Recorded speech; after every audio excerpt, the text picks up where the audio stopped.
So in this room, we have pictures of two of my very special muses in my life. The first one being Rosebud Conway, that I lived with from 1972 to 1974 and photographed almost incessantly in the series that became my first book, Figments, and also lots of nude pictures of her.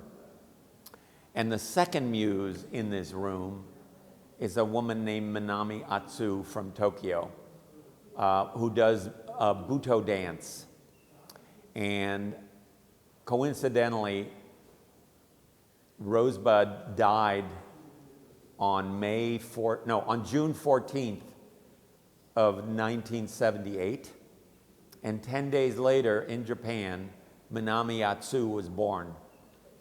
And I had the privilege of meeting Minami in New York in 2008. And she was performing in a subway station. And I made a few little pictures. And because I didn't speak Japanese and she didn't speak English, I gave her my email address. And I said, I will send you pictures if you send me a note. And she did. And a year later, I went to Tokyo to photograph Nobuyoshi Araki and Shinoyama, two of the great Japanese photographers. And while I was there, I did a couple of photographic sessions with Minami. And she was so in the moment, and the pictures sort of shocked me at the level of her connection with me, that I started bringing her to New York the next year in 2010. And I brought her to Italy to do a workshop, and we traveled around for 3 weeks.